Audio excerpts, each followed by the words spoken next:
Hello, Sahil. Am I audible? Sahil, are you there? You're audible. So we'll start it by now. No? Should we wait for a few more minutes?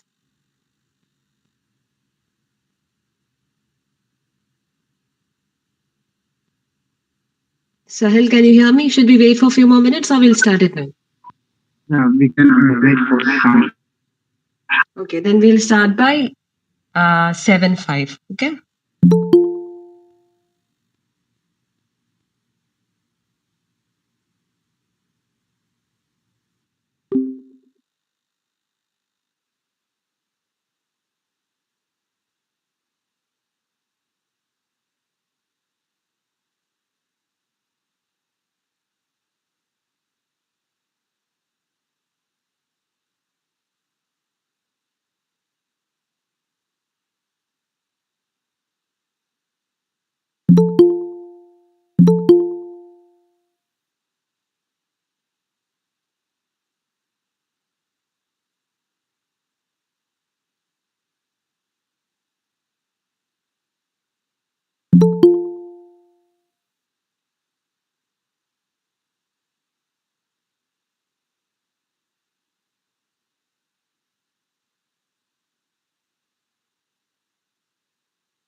Okay, then we'll start, right?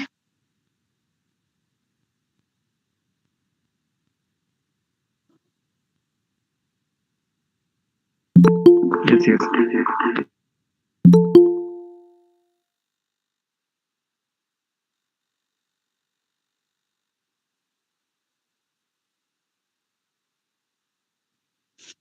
Okay, I hope I'm audible to all. And I hope the technical side is also ready. There is a live streaming also running parallel. Is it all ready?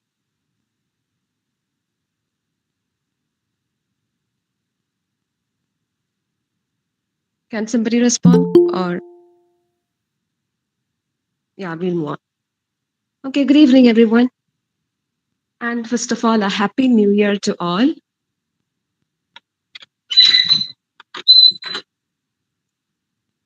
Yeah.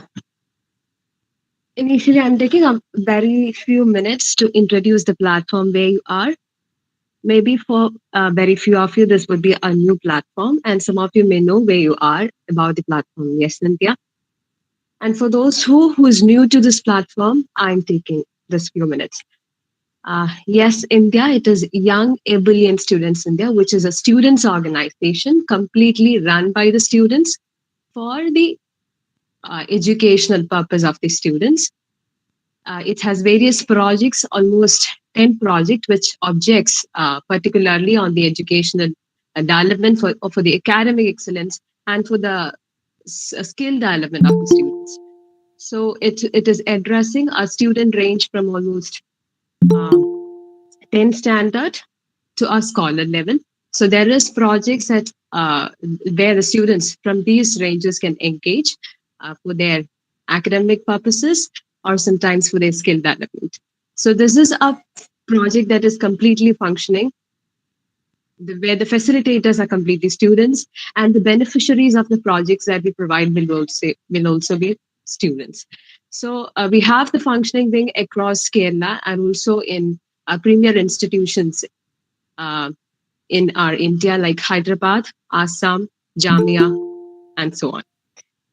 So that is about the very basic of this organization, and it is founded in 2005, basically in Calicut, where the functioning area or the founded area is Malabar. And coming to the eligibility of being a Yes Indian is simply to be a student. There is no barriers like uh, what is the politics that you follow, what is the religion, or anything like that. Just if you are a student, you have a space in this NGO. That's it. And coming to the project Excel International, as the name itself reflects, it's a project that points to the international scopes. Here, you will be getting an opportunity to be in platforms where you discuss with the international scopes, maybe the scholarships or about the universities and anything like that. So, Excel International is particularly for encouraging students for the international choices. Yeah, is there any problem? Okay. Yeah, that's about Excel International. Hope I'm audible to everyone. Is there any disturbance happening? If there is any, you can mention it in the comment box. You are very well audible, Safa. Okay, thank you. Yeah, that's it. About Excel International, it is focusing on the international aspects. So here you'll be getting chances to interact with people who are open to such opportunities. So that's it. I'm taking no more time. We'll go on to this. We'll go directly to the session. We'll open the session with a welcome address, and it will be given by one of our Central Council member, Mr. A.P. Sehel. He's doing his master's in Aligarh Muslim University. So, Sahel, please. Am I audible? Yeah, you are. I'm sorry, Sahel, there is some disturbance. Is there any device near to you?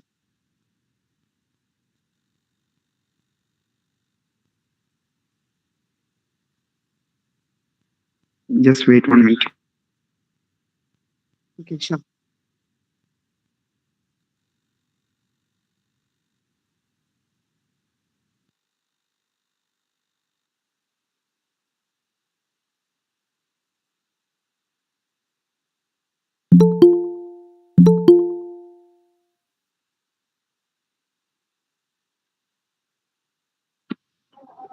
Sorry for late.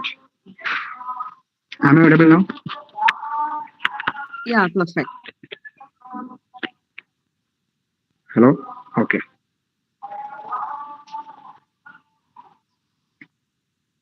Thank you all for coming here today. A very warm welcome. We are happy to welcome you all that have been with us for some time now, as well as those of you who are new to our group, Excel International. Today is our third session of series of sessions which oriented students to universities around the globe. A session which was already preceded by two other sessions which gave an understanding about the various courses in University of Cambridge, UK, and the different universities in Paris, France. Yes India is an NGO based in Kerala run by students across the states. The organization, which was completed a legacy of 17 years, has its chapters in all the 14 districts of Kerala, as well as in central universities like Delhi University, Aligarh Muslim University, Jamia Millia, Central Universities of Hyderabad, Pondicherry Universities, and state universities like Mizoram and more. This India primarily works on 10 program which is in which Excel India and Excel International focus on improving leadership quality of its members and developing their career plans.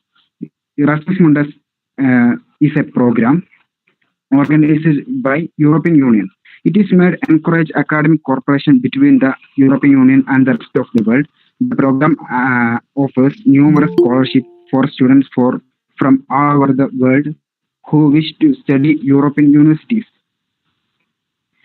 Before we get started, I would like to express to all of you who are generously helped to us make this function happen smoothly. I must say this function is successful because of you all.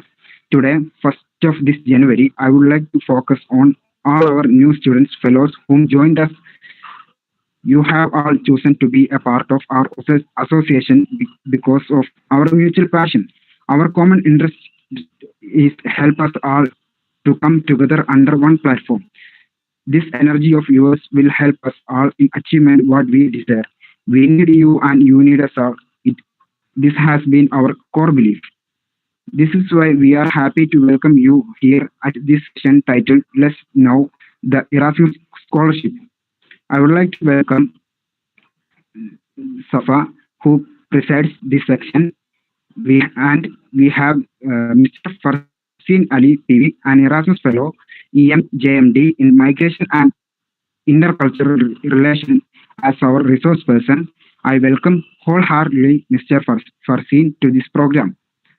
I am also welcome Mr. Sarfraz, who give vote of thanks to this session. So once again, a very warm welcome to you all to this session. I am handing over this mic to the chair of this session, Ms. Safa. Thank you. A very thank you. Yeah, thank you so much, Sahal. Now we are switching on to the very core of this session. Why you are here is to hear him. Yeah, we have Mr. Farzeen Ali, who is an Erasmus fellow. And I don't like to I don't like to give any praise about the scholarships because that is why he's here. Just to your mention, for a student aspiring to be a student of an international university, being a scholarship fellow is very important. And in this aspect, this session becomes to be very relevant, and especially coming to the Erasmus scholarship, it is one of the very premier scholarships that one can have. Yeah, that's it. Mr. Farzeen Ali, you can take over. Thank you, Safa and Sahel, for the introduction, and good evening, everyone. Thank you so much for having me here today in this session. I hope my voice is clear and I'm audible to everyone.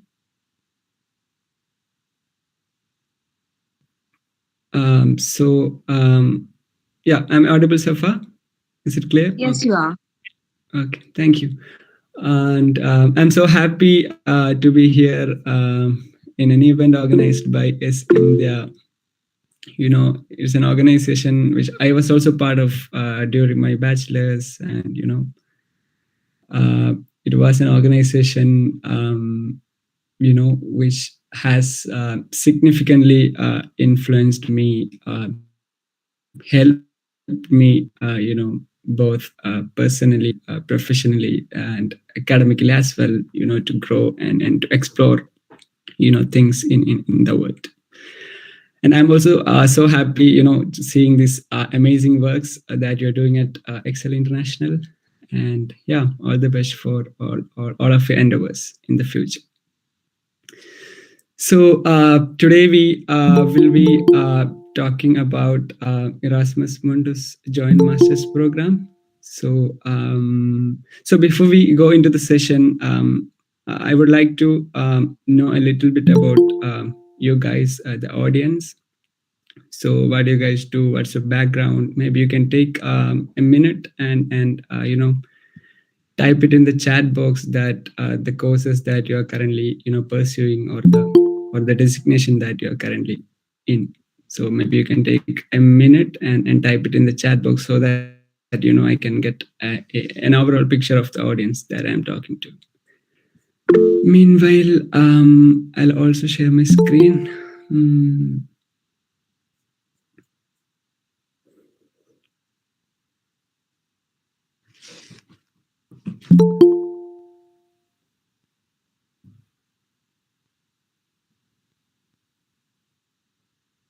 Okay. A lot of messages are coming in the chat box. So,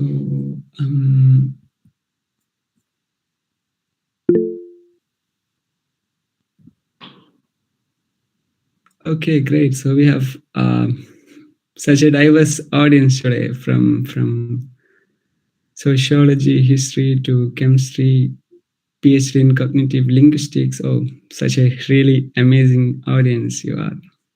Great, thank you so much for your messages in the chat box. I'll share the screen now. Maybe someone can confirm if the screen is visible to everyone and it's in full screen. Can someone please confirm that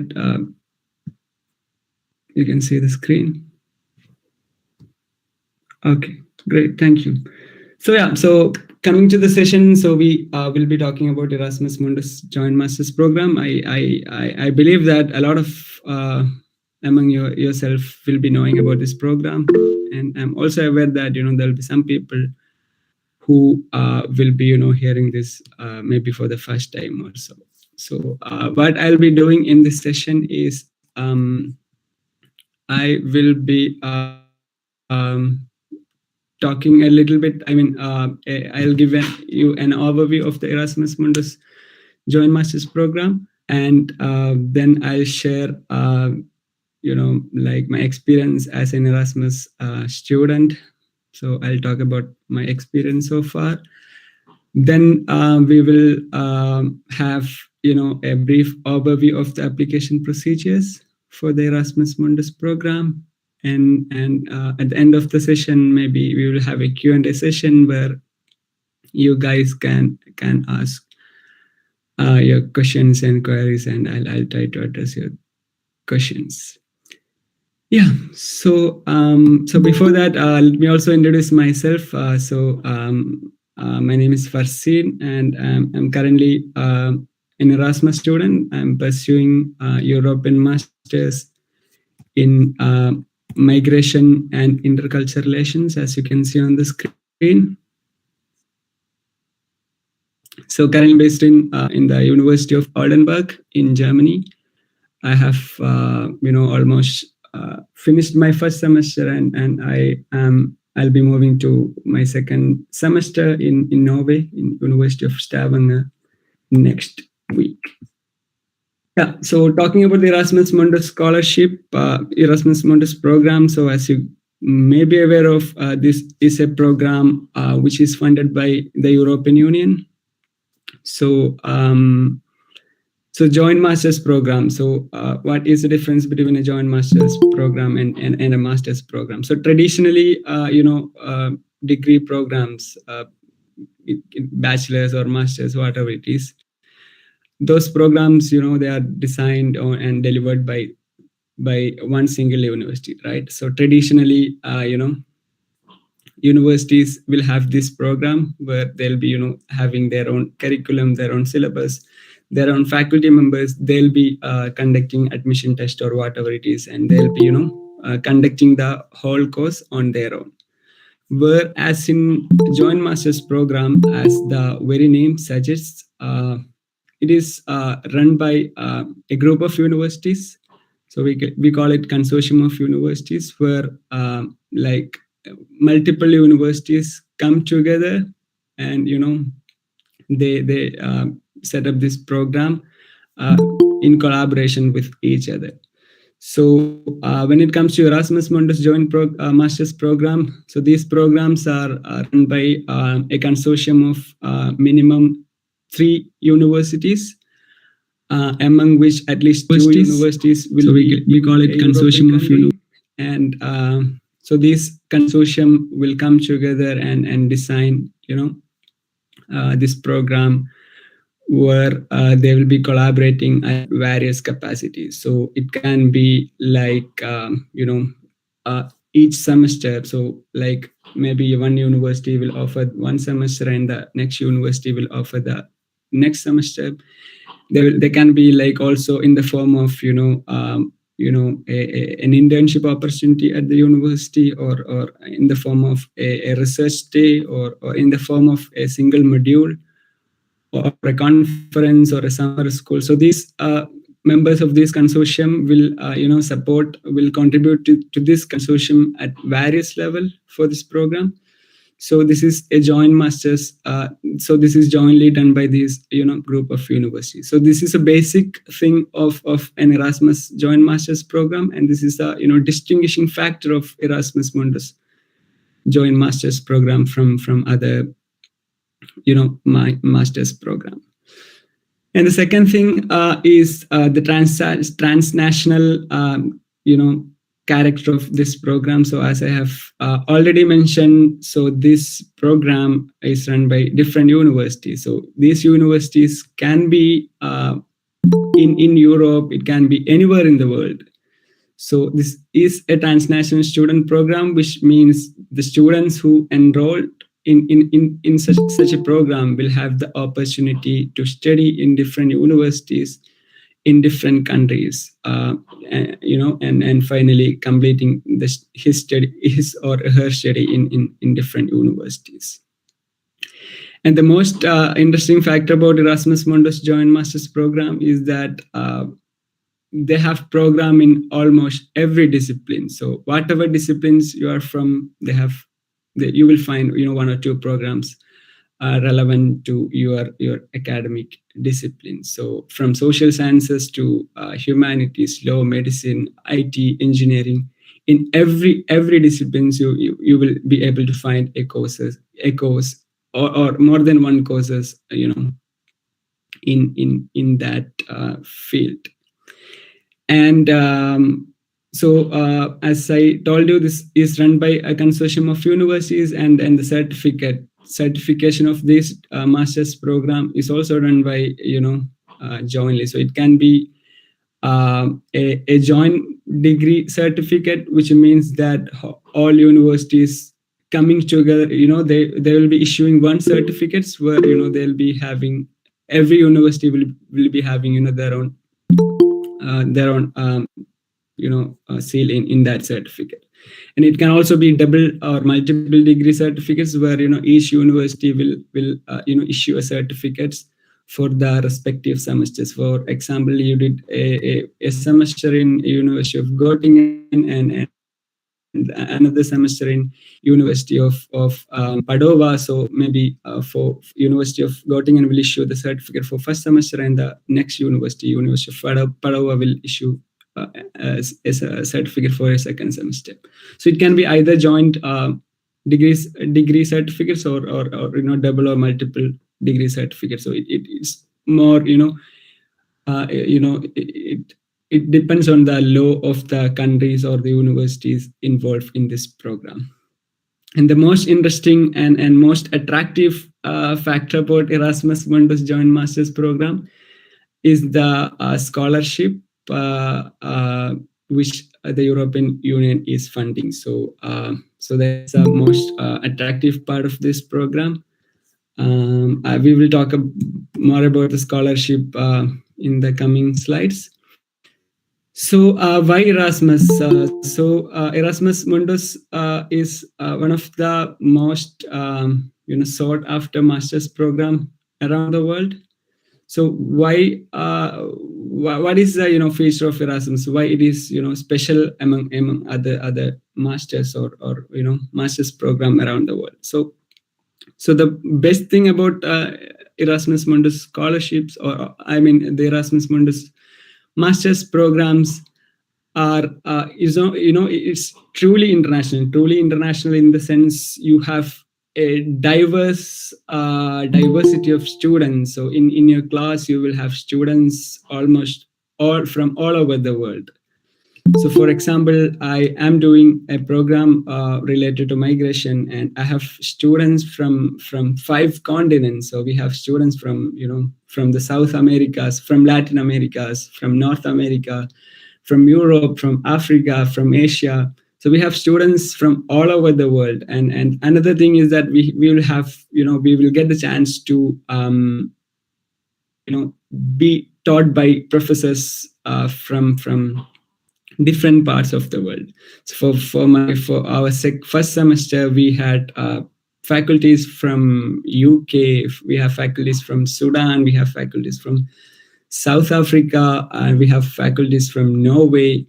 So we will get the chance to be taught and be supervised from professors from different part of the world. And is one of the interesting aspect of this program. And about the partners, so as this is run by consortium, so the consortium members can be both academic and non-academic partners, which means that we have we will have universities that will be running this program. So it can be a university anywhere in the world. So at least 2 universities will be from the Europe. Rest of the universities can be from anywhere in the world. It can be from Japan or Canada or India or South Africa or Zimbabwe, anywhere. It can be anywhere. So we will have these academic partners, universities. Apart from this, we will also have non-academic partners like non-governmental organizations, research institutions, field-based organization, even government departments. Will have these non-academic partners. So, for example, in our program, we have partnerships with, even with the, many governmental bodies, non-governmental bodies, like international non-governmental organization, even intergovernmental organization. We have partnerships with those actors where the students of these programs will get the chance to do their internship, do their research stay, do their for their master thesis. So these non-academic partners also have significant contribution to these programs. So this is another interesting aspect of Erasmus Mundus program. And the interesting and one of another interesting thing is the mobility. So what mobility means movement of people, movement of students. So mobility in the sense, so we students will be moving from one university to another university, from one country to another country. Throughout the program, people will be in move. Okay, so let me share about my program, which is EMIR. So for our program, we have around 8 partner universities, 8 partners, where the students will be based in Germany for the first semester. Whole of the cohort, whole of the class will be based in Germany for the first semester. Then for the second semester, whole of the class will move to Norway, University of Stavanger in Norway. So it's in southwest of Norway. So whole cohort will be moving to Norway for the second semester. And after second semester, we have third semester, where students can choose any university among these 8 universities. So it's their individual preference, their individual choices. So people can choose universities which have courses or subject papers that matches their interest and long-term academic and professional goal. Okay, so they can either go to South Africa, they can either go to Uganda, Sudan, India, Slovenia, Czech Republic, or they can also even come back to Germany for the third semester. And we also have an internship, 2-month project-based internship, for which students can choose any organization anywhere in the world that works in the field of migration or intercultural relations. So this is the third semester. And so for after second semester, people will be going to this internship anywhere in the world. Then they'll be coming back to the university for their third semester focus module. It can be anywhere in the 8 universities. Then for the fourth semester, it's a master thesis. so where students can stay at any universities. Among these 8 universities, they can choose any professors they want from these universities, and they can work under their supervision, and subsequently writing a thesis. So this is how the mobility works. So the mobility will be different for different programs. So for our programs, mobility will be looking like this, and for maybe for another program, for Erasmus Mundus program in humanitarian action, for NOHA is another famous popular program.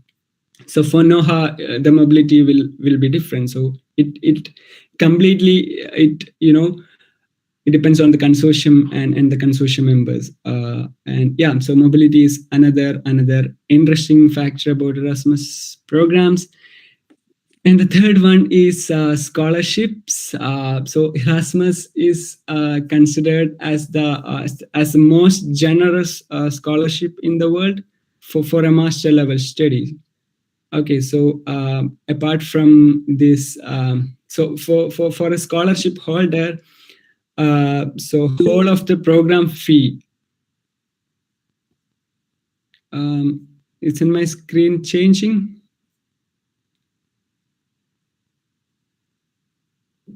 So I'll Excuse me, Fatin. It's remaining the same. can you read the title of the slide, if you don't mind? Why Erasmus? Yeah, I am at the same slide. Yeah, I'm Okay, talking about the third point. Yeah, thank you, Safa.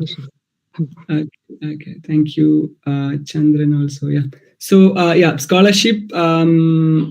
So this is considered as one of the most generous scholarship, and for a scholarship holder, so this European Union will cover. They will cover all the program fee. Program fee means all the registration fees.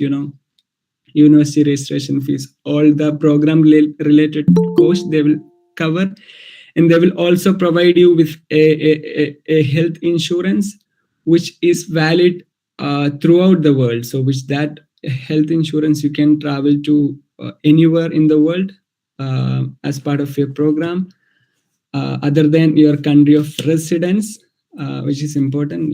The insurance or the Erasmus funding, you can't get an Erasmus funding when you're based in your home country or the country of residence.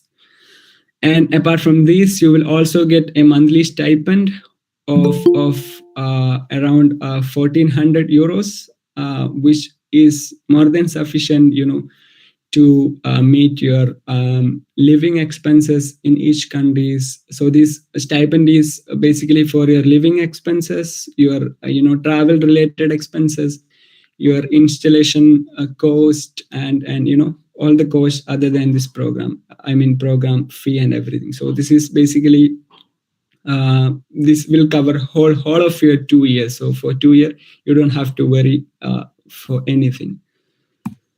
So that's an interesting part of the that's how Erasmus is different from other programs. And talking about experience of an Erasmus student. So I'm just in my I just completed my first semester, so I'm still I have a lot of things to explore as an Erasmus student. But so far from my experience, I would say that it has been such an amazing semester here in Oldenburg.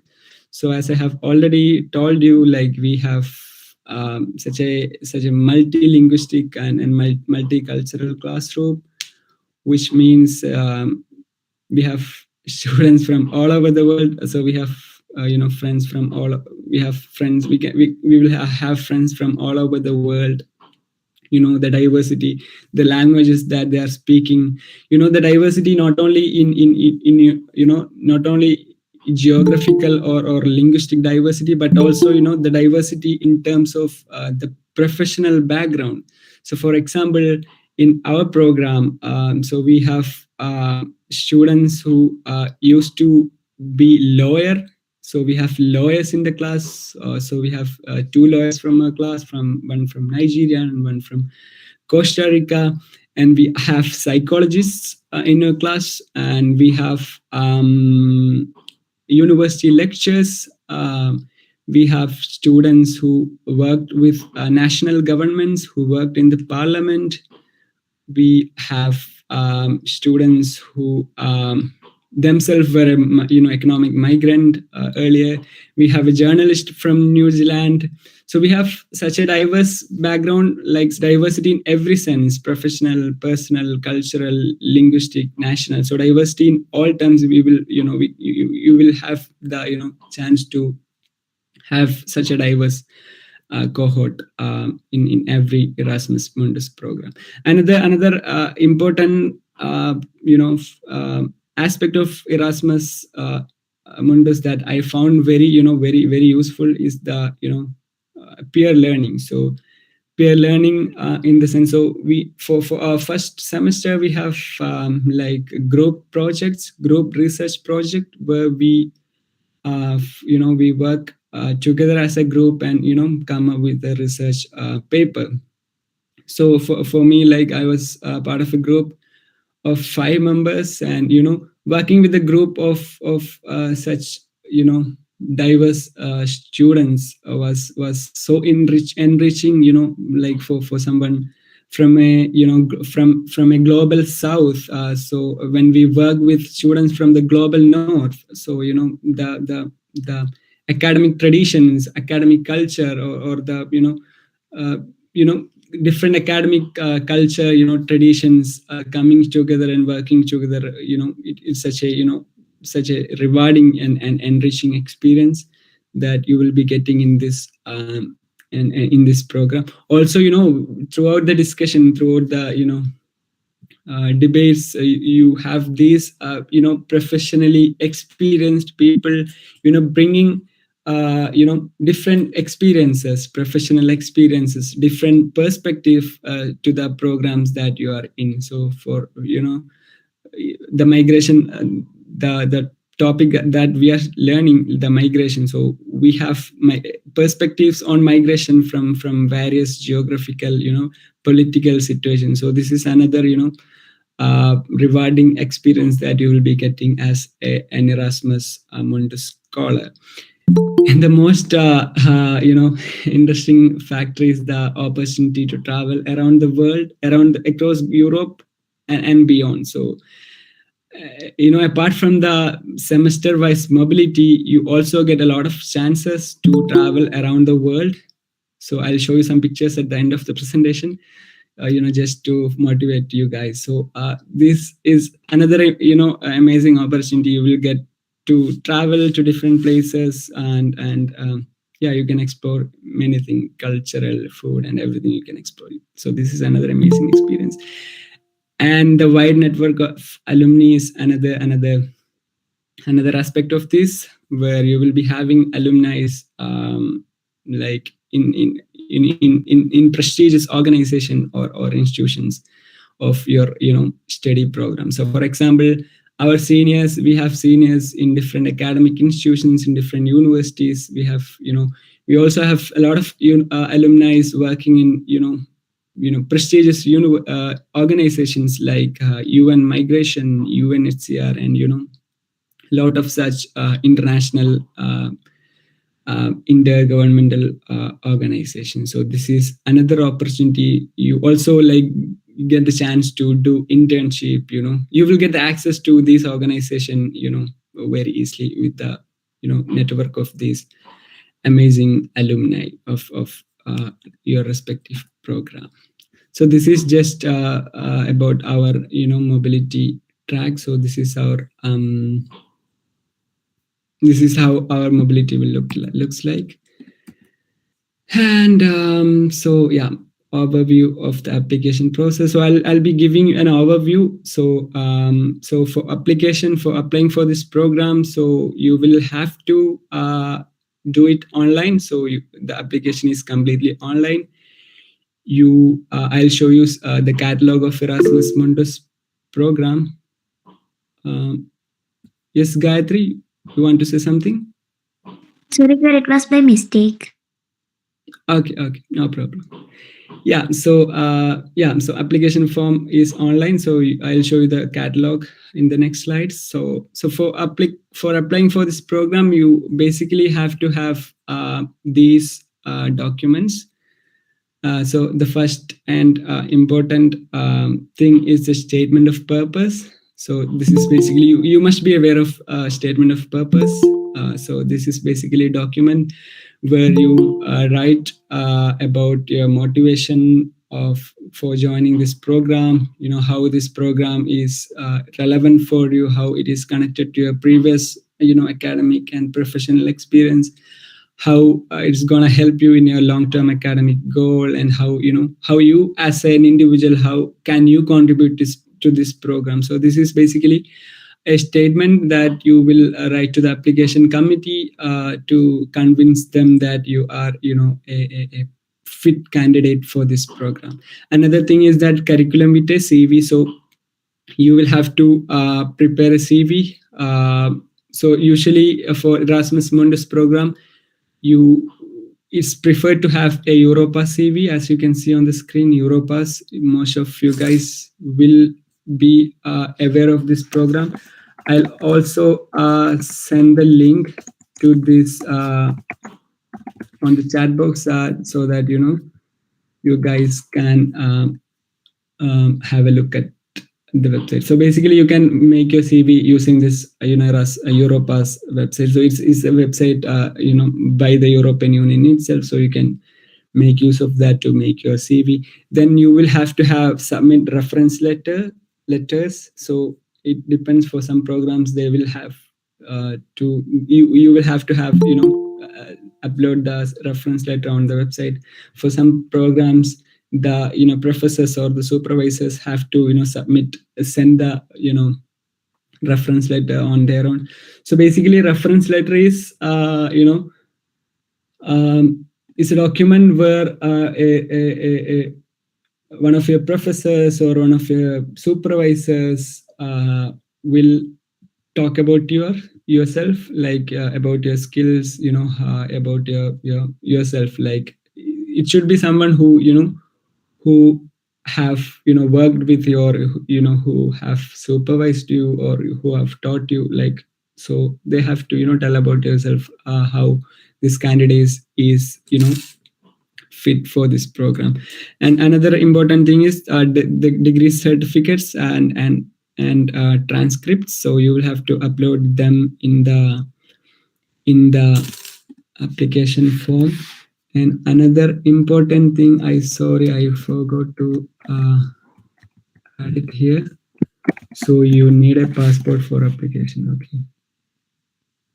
So yeah, and that another thing is the language proficiency certificate. So for each program, this they will ask, like mostly you will have to have an IELTS or TOEFL or other English proficiency test. But for many programs, they will also accept this medium of instruction certificates. So it's basically a document issued by the institution where you did your bachelor's or master's, where they will state that the medium of instruction was English. So it's a basic simple certificates issued by the, it can be a college or your university issuing the certificate. And the passport, for obviously you will need a passport for this program. So talking about the steps for the application. So the first step is you will have to shortlist the programs. So as I have already told you, like we have a lot of programs in Erasmus Mundus. So this is the catalog. This is a place where you have to you can find the programs under the Erasmus Mundus Joint Masters program. I hope my screen is visible. You can see a screenshot from my website. Is it visible? Can someone please confirm? Yes, sir. Okay, great. Thank you. So this is the Erasmus Mundus catalog. So this is a place where you will find the details of each programs. So you can go to this website. I'll also share the link in the WhatsApp group so that you can have a look and you can shortlist the courses. Then at the same website. So this is the same website where you will find the courses. So as of now, they have 185 courses listed under the Erasmus Mundus Joint Masters program. It can it can it can change. So each year maybe European Union will fund more programs. More programs will come to this. So this is a place you can search here using a keyword. So for example, if you want to search for a course related to chemistry, so you can search it here in the keyword. You can also filter using the field of study, country, or whatever filter you want to use. And the this thing that I have marked in red color. So this is the link to the program website. So this is the link to the program website of International Master of Advanced Method in Practice Physics. So when you go to this website, you will get A to Z information about this particular program. So as I have already mentioned, each program is run by different consortiums. Okay, so each consortium will have their own sets of rules when it comes to language requirement, when it comes to certificates and everything. So you have to very carefully check their respective websites and get the idea about the various requirements and procedures for the application. So this is a program website. So under each program's name, you will find the link to the program website. So you can go there. Like unlike other universities or other scholarships, these websites will give you a comprehensive information. So all information related to this particular program will be there in the website. So from the application process, the required documents, from the to the to the syllabus of the program, the mobility, about the students' blogs, everything will be available in this program website. So you can you have to you should visit these websites and get an idea about this program. So so this is this can be a step that you can follow. So first of all, you will have to shortlist the programs from the Erasmus catalog, then check the eligibility, check the documents required and everything. Then you have to prepare the documents. It can take a lot of times for me. It took a lot of time to to arrange my documents. So you will have to get the original degree certificates, the transcript, everything will take a lot of time, especially from in India, everything takes a lot of time, right? So you have to be well prepared in advance to prepare these documents. Sometimes you will not have the passport, so you will have to apply for that. You will have to get this medium of instruction. You will have to contact your professors for a reference letter well in advance, because professors will always be very busy with their own academic and other engagements in the department. So you will have to approach them in advance, ask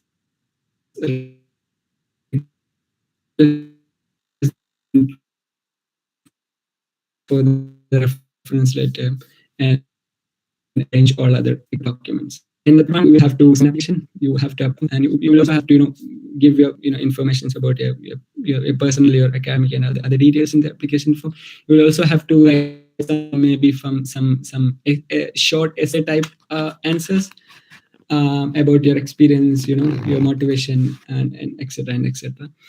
And after submitting the online application, they will they will check the application, and they will for some courses there will be online interview, and not for every courses, but there are many courses which have interview. So they will prepare a shortlist. They will shortlist the candidates, and they will call you for the interview. And if there is no interview, they will just send you the final results, where they will be, if you are selected, you will be getting a nomination letter, which is a kind of a conditional offer letter. So after nomination letter, you will have to send the documents. You will have to send photo attested copies of your degree certificates, your language proficiency certificates, etc. and etc. Then after sending the documents, they will check the documents, and then they will send you the offer letter, and they will also send you supporting documents for your visa application, like the scholarship letter and whichever documents that you are supposed to submit in the embassies or the VFS visa center.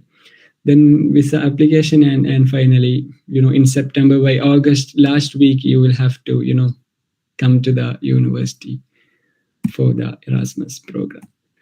So yeah, so these are some of the photos of my trips during the first semester. So I was able to travel to some of the Europe, like around 5 European countries during my first semester. So yeah, that's it. Thank you so much for patiently listening to the presentation. Yeah, now I think we can take questions. If you have any questions or queries or comments, whatever you want to share. And if you want to reach out to me, you can use these social media handles, and you can reach out to me if you have any further questions. Yeah. So. Hi, sir. Am I audible? Yes, Khansa, yeah, you can. Okay, so I wanted to know, I am a literature graduate, and though I think you will be able to apply, but I don't know how it goes with the distance graduation. I'm so sorry. Oh, time to apply. So Hiba, so basically the application process. So basically the courses, the Erasmus Mundus programs will be starting in September. So application process will start anywhere from October to maybe maximum up to February. So this is the tentative time period where the application portals will be open. So currently, like many of the courses, application portals are open. So this is the time from October to maximum February. So for each programs, the application time is different. So it'll come between. So you will have to again check the respective program, and you will have to check their application timeline. So you will submit the application during these months, and then they will check the application, and you will get application letter May to June or July in some cases.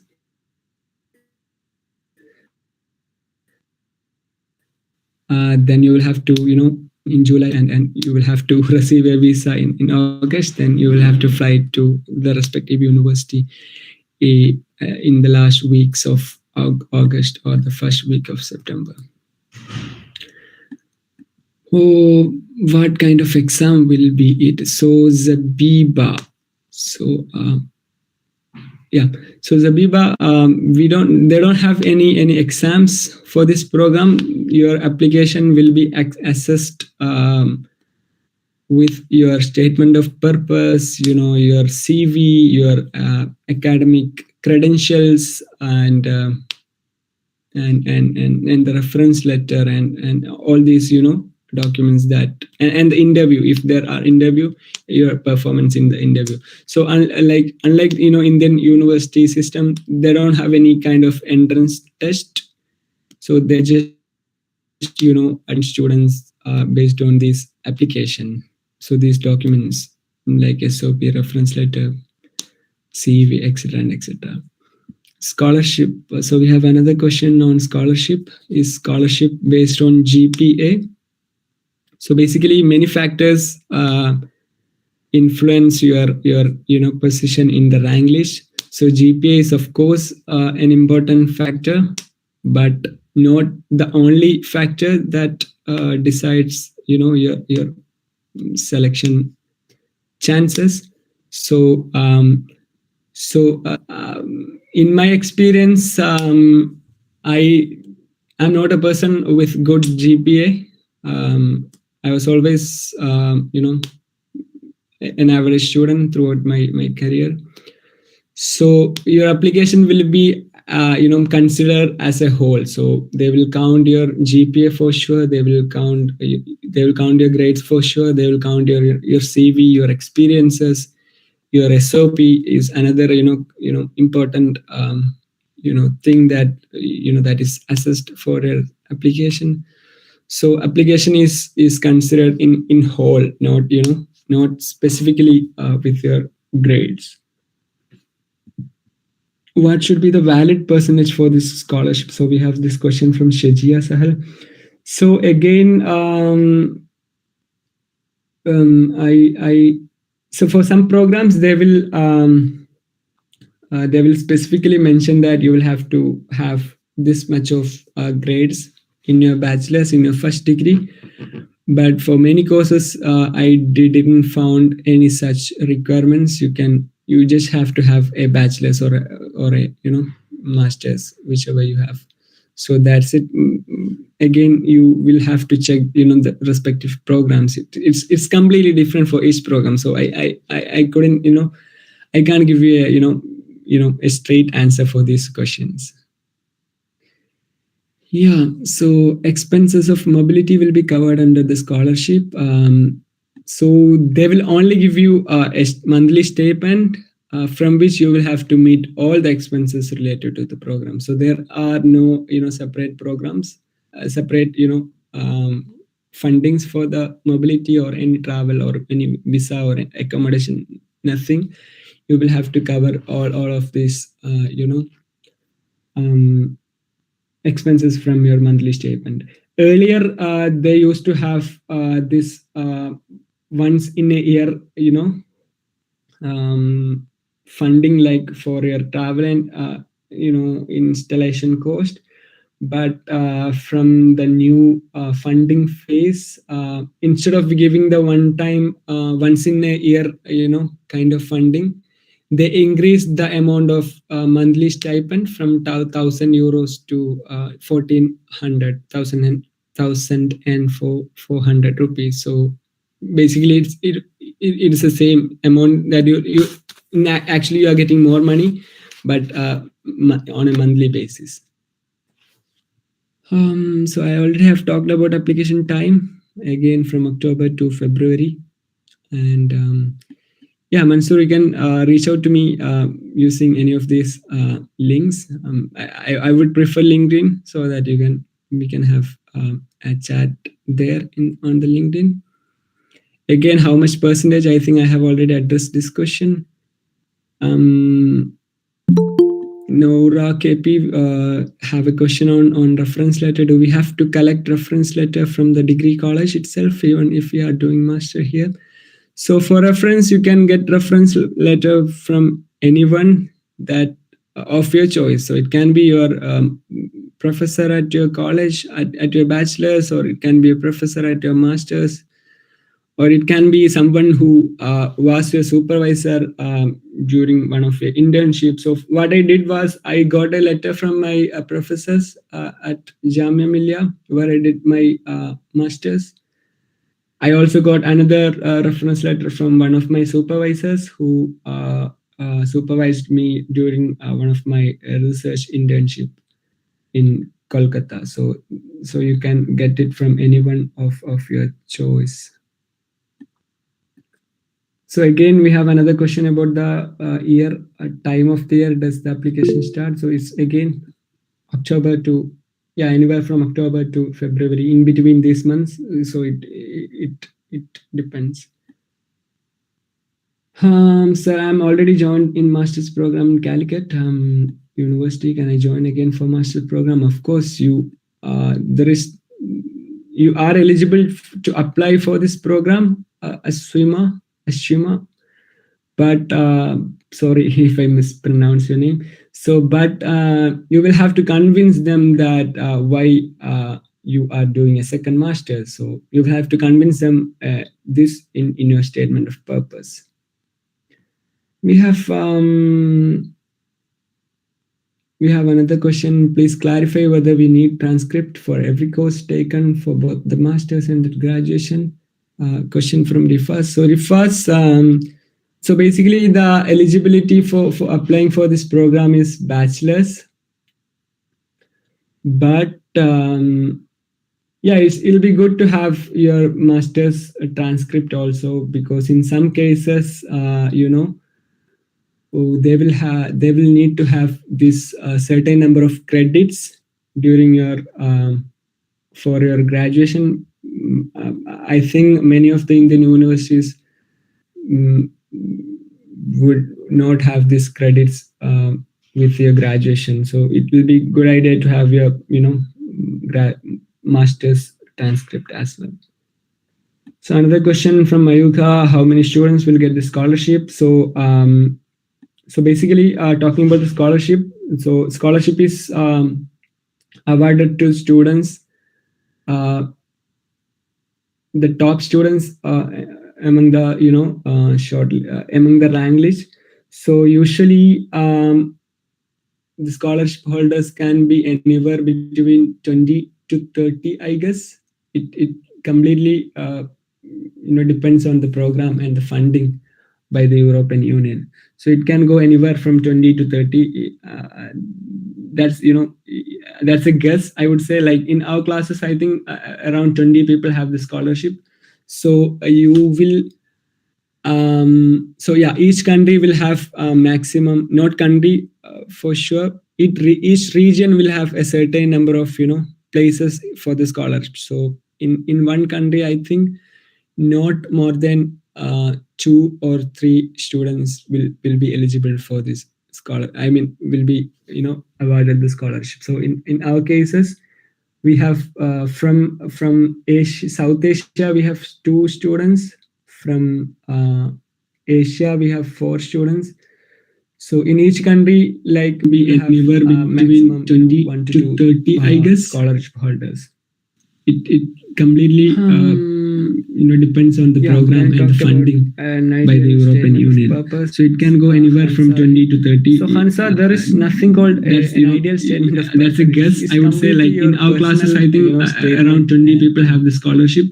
So you will, it's I don't believe in. So yeah, each country will have a maximum, not country for sure. Basically, you will have to, each region will have a certain number of places for the scholarship. So that in one country, I think are not more than you are a serious 2 or 3 students will be eligible for this just for scholarship. I mean, will be awarded the scholarship. So in our cases, we have from Asia, South Asia, we have 2 students. You have to convince them that you are a serious candidate. You Asia, we have really 4 students. These courses. So in each country, like we have career goal, you will have to tell them. You will have to convince them that your background is very relevant to these programs. You have also have to tell them that your capacity as a student, how you will be able to contribute to this program. I already talked about the peer learning aspect of this program, right?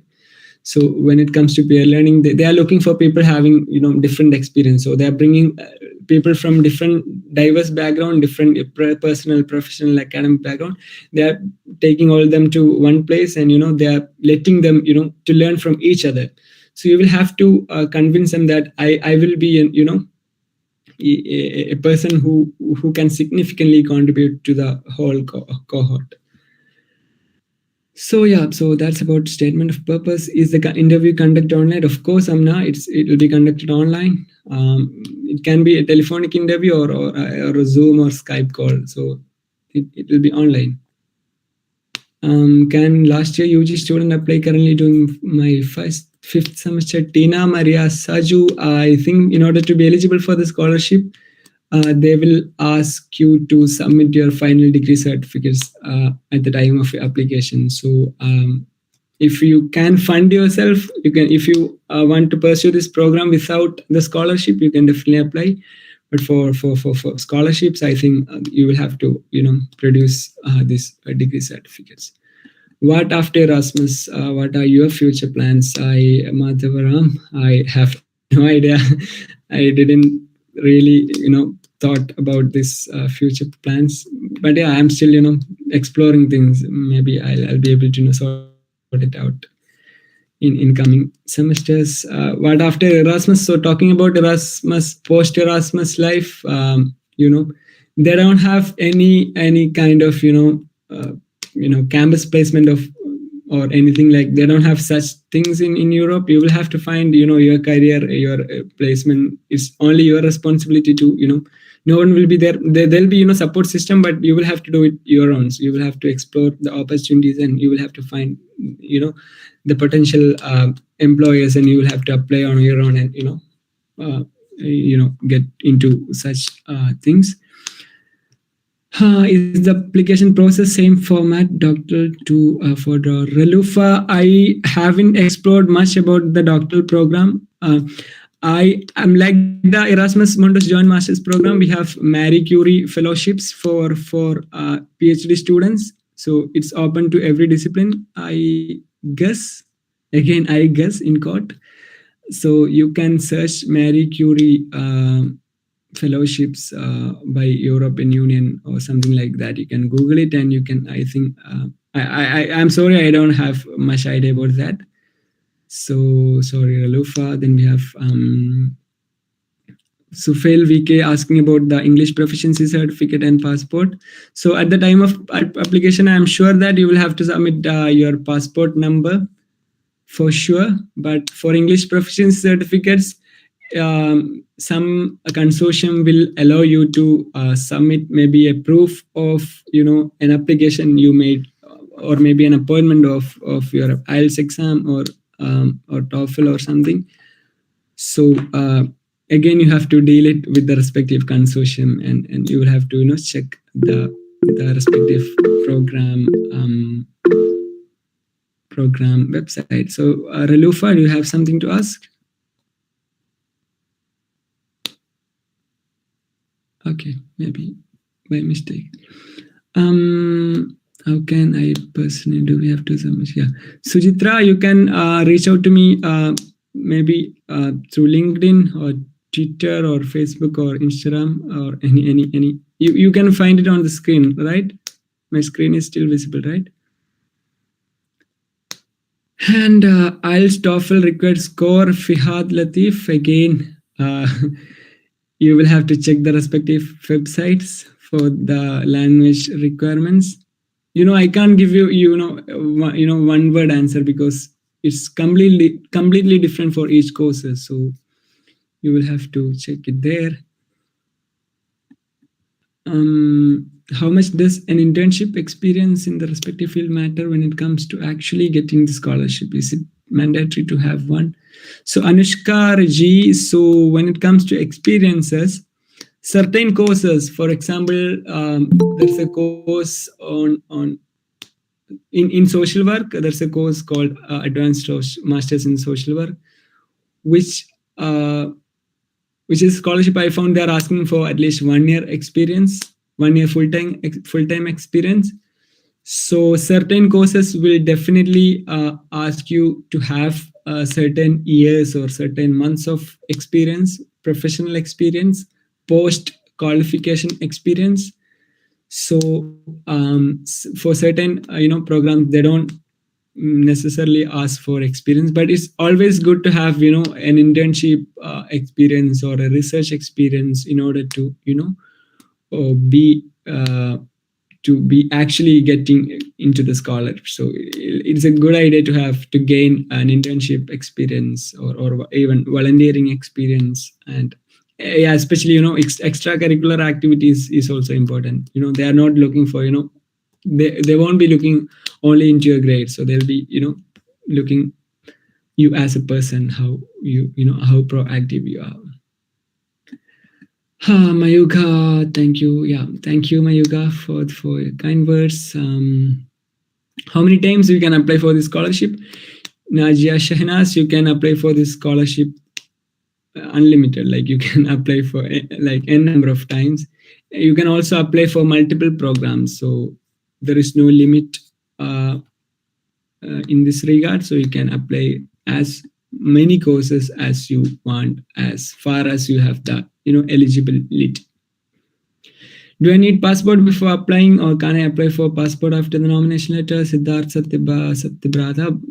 I think most, like I've already told this, most of the programs, most of the application, you will have to enter your passport number in the application at the first round of application form itself. So I think you will have to get this passport before applying for this program.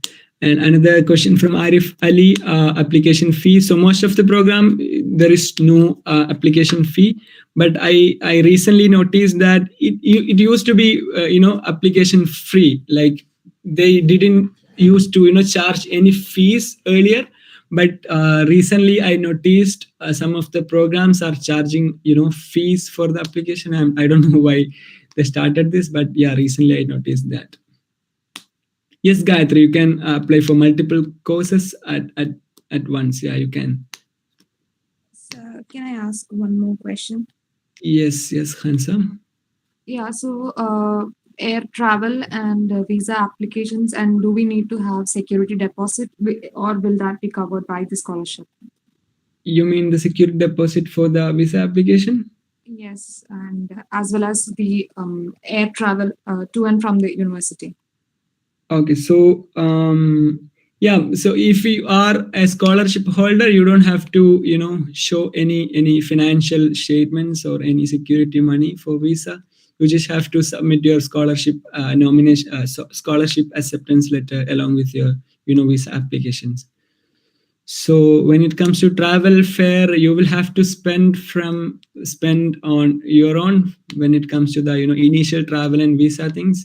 But they will be they will be giving you the first installment, first month statement right after you land into the respective university. So we got our first month statement. The next day we arrived in Oldenburg. So but you will have to arrange on your own. You will have to book on your own.